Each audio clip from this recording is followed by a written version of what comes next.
Après le Brexit, vient la tempête? Le ton durcit entre Londres et Bruxelles.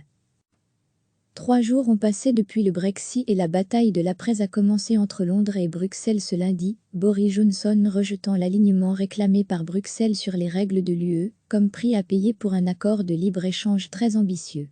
Lire aussi, la Commission propose d'adopter un partenariat très ambitieux, avec le Royaume-Uni à distance, le ton s'est durci entre le Premier ministre britannique et le négociateur européen Michel Barnier. Ils ont chacun présenté leurs objectifs et leurs lignes rouges pour la nouvelle ère, qui s'est ouverte ce vendredi, avec la sortie du Royaume-Uni de l'Union européenne. Les deux parties disposent d'une période de transition de 11 mois pour négocier un accord. Sinon, leurs échanges pourraient se retrouver très perturbés. Cela inquiète déjà les marchés financiers, où le bras de fer engagé a fait chuter la livre lundi. Michel Barnier a fait miroiter un accord commercial très ambitieux pour éliminer tous les droits de douane et tous les quotas sur les biens échangés avec le continent, soit des conditions plus avantageuses que celles offertes aux autres partenaires de l'UE. En contrepartie de cette ouverture inhabituelle, Bruxelles refuse de voir émerger une économie dérégulée à sa porte, qui profiterait d'avantages concurrentiels déloyaux, a prévenu le Français. Nous ne serons pas naïfs, a-t-il lancé. Plus le Royaume-Uni veut être proche des règles européennes, plus l'accès au marché unique sera facile, c'est une question d'équité, a renchéri la présidente de la Commission européenne Ursula von der Leyen. Lire aussi, 15 pays de l'UE soulignent l'urgence d'un accord sur le budget post-Brexit. Le Premier ministre britannique s'est voulu rassurant. Son pays ne prévoit ni de faire une concurrence déloyale à l'UE, ni une course vers le bas sur les normes. Tout en martelant sa position de principe, le Royaume-Uni n'a pas à s'aligner sur les règles de l'UE sur la concurrence, les subventions, la protection sociale, l'environnement pour espérer un accord de libre-échange.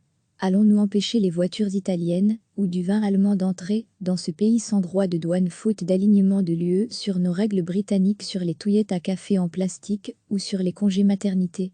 Bien sûr que non, a-t-il assuré. Comparant son pays à Clark Kent prêt à devenir le Superman du libre-échange face aux protectionnistes qui gagnent du terrain, l'artisan du Brexit a de nouveau exprimé les ambitions commerciales mondiales de son gouvernement en rappelant qu'il comptait négocier simultanément, avec plusieurs pays hors de l'UE, des États-Unis à la Nouvelle-Zélande. Son chef de la diplomatie Dominique Raab se rendra dans les 2 semaines à venir en Australie, au Japon, à Singapour et en Malaisie pour discuter commerce. Le plus important pour 2020, c'est qu'après avoir quitté l'UE en début d'année, nous aurons regagné une indépendance économique et politique totale à la fin, a déclaré M. Raab devant les députés. C'est à ce moment-là que s'achèvera la période de transition et elle ne sera pas prolongée. Vu ce délai très court, les négociations entre Londres et Bruxelles, qui ne s'ouvriront que début mars, devront être menées tambour battant.